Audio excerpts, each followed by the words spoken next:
Chapter 6 of The Ghost Pirates by William Hope Hodgson. This Box recording is in the public domain. The Ghost Pirates. Chapter 6. Another man. The conversation had slacked off. We were all moody and shaken, and I know I, for one, was thinking some rather troublesome thoughts. Suddenly, I heard the sound of the second's whistle. Then his voice came along the deck. "Another man to the wheel!" "He's singing out for someone to go aft and relieve the wheel," said Quoin, who had gone to the door to listen. "You'd better hurry up, Plummer." "What's their time?" asked Plummer, standing up and knocking out his pipe. "Must be close on to 4 bells. Whose next wheel is it?" "It's all right, Plummer," I said, getting up from the chest on which I had been sitting. "I'll go along. It's my wheel, and it only wants a couple of minutes to 4 bells. Plummer sat down again, and I went out of the forecastle. Reaching the poop, I met Tammy on the lee side, pacing up and down. "Who's at the wheel?" I asked him in astonishment. "The second mate," he said in a shaky sort of voice. "He's waiting to be relieved. I'll tell you all about it as soon as I get a chance." I went on aft to the wheel. "Who's that?" the second inquired. "It's Jessup, sir," I answered. He gave me the course, and then, without another word, went forward along the poop. On the break, I heard him call Tammy's name, and then for some minutes he was talking to him, though what he was saying I could not possibly hear. For my part, I was tremendously curious to know why the second mate had taken the wheel. I knew that if it were just a matter of bad steering on Tammy's part, he would not have dreamt of doing such a thing. There had been something queer happening, about which I had yet to learn. Of this I felt sure. Presently, the second mate left Tammy and commenced to walk the weather side of the deck. Once he came right aft and, stooping down, peered under the wheel box, but never addressed a word to me. Sometime later, he went down the weather ladder onto the main deck. Directly afterwards, Tammy came running up to the lee side of the wheel box. "I've seen it again," he said, gasping with sheer nervousness. "What?" I said. "The thing," he answered. Then he leaned across the wheel box and lowered his voice. "It came up over the lee rail, up out of the sea," he added, with an air of telling something unbelievable. I turned more towards him, but it was too dark to see his face with any distinctness. I felt suddenly husky.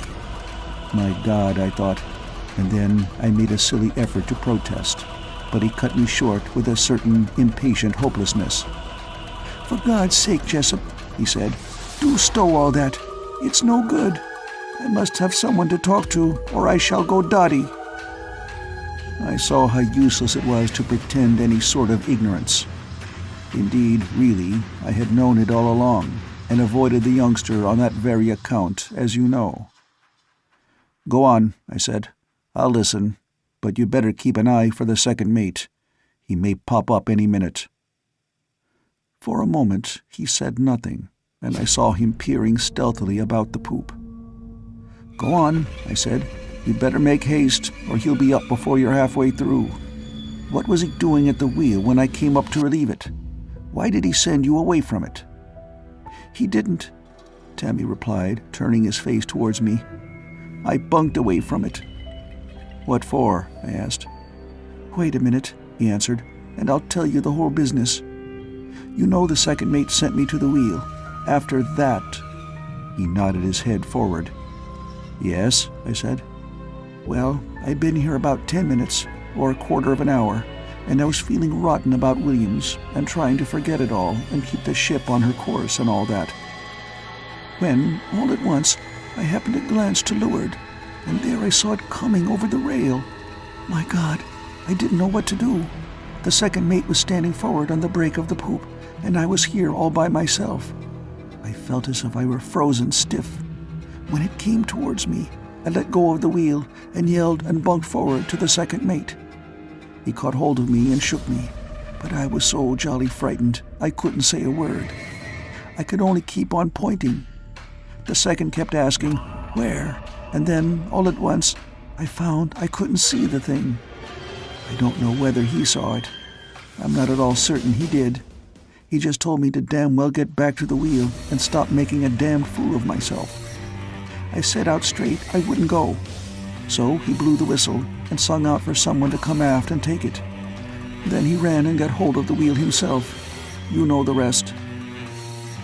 You're quite sure it wasn't thinking about Williams made you imagine you saw something, I said, more to gain a moment to think than because I believed that it was the case. I thought you were going to listen to me seriously, he said bitterly. If you won't believe me, what about the chap the second mate saw? What about Tom? What about Williams? For goodness sake, don't try to put me off like you did last time. I nearly went cracked with wanting to tell someone who would listen to me and wouldn't laugh. I could stand anything but this being alone. There's a good chap. Don't pretend you don't understand. Tell me what it all means. What is this horrible man that I've twice seen? You know something, and I believe you're afraid to tell anyone for fear of being laughed at. Why don't you tell me? You needn't be afraid of my laughing. He stopped suddenly. For the moment, I said nothing in reply. Don't treat me like a kid, Jessup, he exclaimed quite passionately. I won't, I said, with a sudden resolve to tell him everything. I need someone to talk to just as badly as you do. What does it all mean, then? He burst out. Are they real? I always used to think it was all a yarn about such things. I'm sure I don't know what it all means, Tammy, I answered. I'm just as much in the dark there as you are. And I don't know whether they're real. That is, not as we consider things real. You don't know what I saw a queer figure down on the main deck several nights before you saw that thing up here. Didn't you see this one? He cut in quickly. Yes, I answered. Then why did you pretend not to have? He said in a reproachful voice. You don't know what a state you put me into.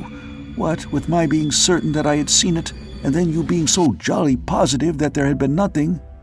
At one time, I thought I was going clean off my dot, until the second mate saw that man go up the main. Then I knew that there must be something in the thing I was certain I'd seen. I thought perhaps that if I told you I hadn't seen it, you would think you'd been mistaken, I said. I wanted you to think it was imagination, or a dream, or something of that sort. And all the time you knew about that other thing you'd seen? He asked. Yes, I replied. It was thundering decent of you, he said, but it wasn't any good. He paused a moment, then he went on. It's terrible about Williams. Do you think he saw something up aloft? I don't know, Tammy, I said. It's impossible to say. It may have only been an accident. I hesitated to tell him what I really thought. What was he saying about his payday? Who was he saying it to? I don't know, I said again. He was always cracked about taking payday out of her. You know, he stayed in her on purpose, when all the others left. He told me that he wasn't going to be done out of it for anyone. What did the other lot leave for? He asked. Then, as the idea seemed to strike him, Jove, do you think they saw something and got scared? It's quite possible. You know, we only joined her in Frisco. She led no apprentices on the passage out. Our ship was sold, and so they sent us aboard here to come home. They may have, I said. Indeed, from things I've heard William say, I'm pretty certain he, for one, guessed or knew a jolly sight more than we've any idea of. And now he's dead, said Tammy solemnly. We'll never be able to find out from him now. For a few moments he was silent. Then he went off on another track. Doesn't anything ever happen in the mate's watch? Yes, I answered. There are several things happened lately that seem pretty queer. Some of his side have been talking about them, but he's too jolly pig-headed to see anything. He just curses his chaps and puts it all down to them. Still, he persisted, things seem to happen more in our watch than in his. I mean, bigger things. Look at tonight. We've no proof, you know, I said. He shook his head doubtfully. I shall always funk going aloft now. Nonsense, I told him.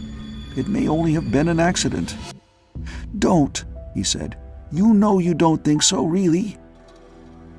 I answered nothing just then, for I knew very well that he was right.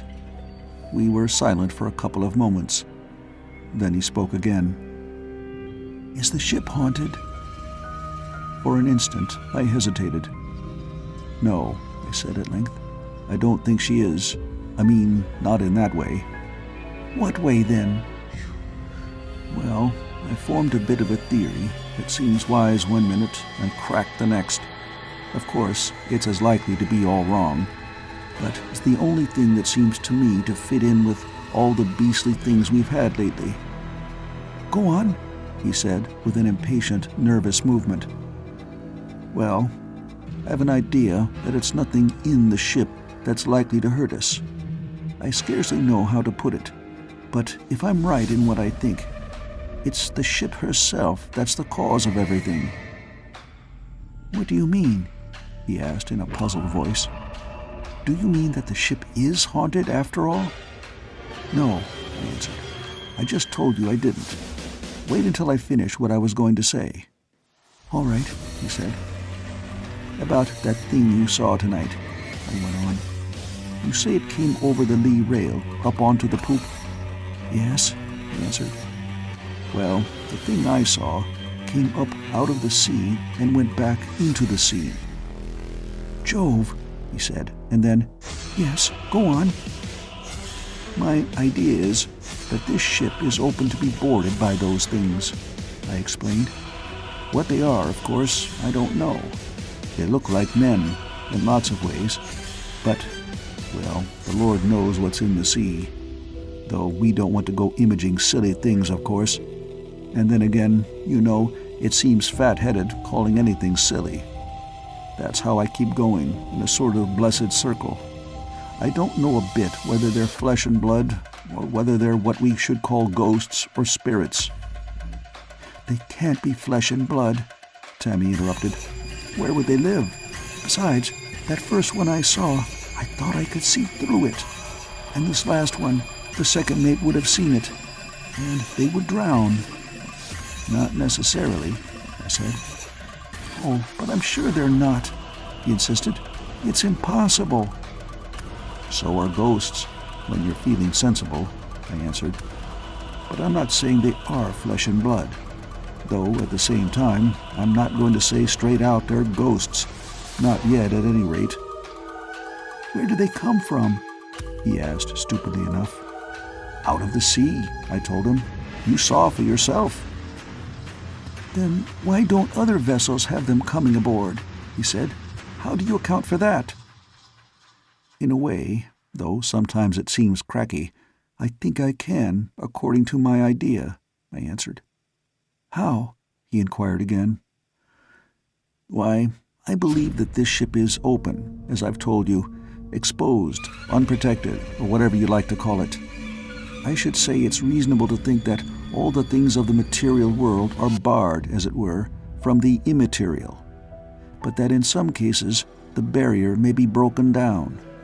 That's what may have happened to this ship, and if it has, she may be naked to the attacks of beings belonging to some other state of existence. What's made her like that? He asked in a really odd sort of tone. The Lord knows, I answered. Perhaps something to do with magnetic stresses, but you'd not understand, and I don't really. And I suppose, inside of me, I don't believe it's anything of the kind for a minute. I'm not built that way. And yet, I don't know. Perhaps there may have been some rotten thing done aboard of her. Or again, it's a heap more likely to be something quite outside of anything I know. If they're immaterial then, they're spirits? He questioned. I don't know, I said. It's so hard to say what I really think, you know.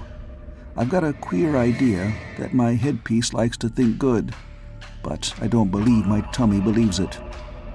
Go on, he said. Well, I said, suppose the Earth were inhabited by two kinds of life. We're one, and they're the other. "Go on," he said. "Well," I said, "don't you see, in a normal state, we may not be capable of appreciating the realness of the other, but they may be just as real and material to them as we are to us. Do you see?" "Yes," he said. "Go on." "Well," I said, "the Earth may be just as real to them as to us. I mean that it may have qualities as material to them as it has to us, but neither of us could appreciate the other's realness, or the quality of realness in the Earth, which was real to the other. It's so difficult to explain. Don't you understand?"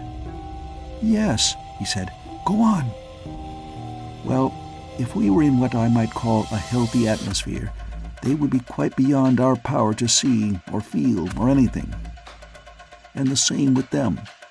But the more we're like this, the more real and actual they could grow to us. See? That is, the more we should become able to appreciate their form of materialness. That's all. I can't make it any clearer."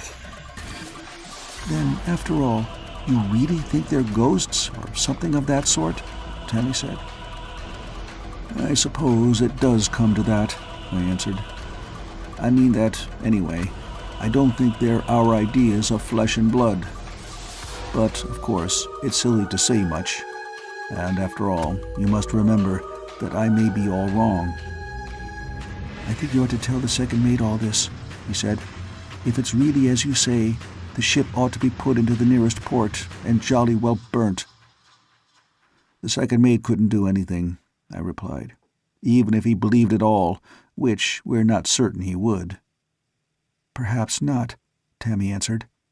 "But if you could get him to believe it, he might explain the whole business to the skipper, and then something might be done. It's not safe as it is." "He'd only get jeered at again," I said, rather hopelessly. "No," said Tammy, "not after what's happened tonight." "Perhaps not," I replied doubtfully. And just then the second mate came back onto the poop, and Tammy cleared away from the wheelbox, leaving me with a worrying feeling that I ought to do something. End of Chapter 6.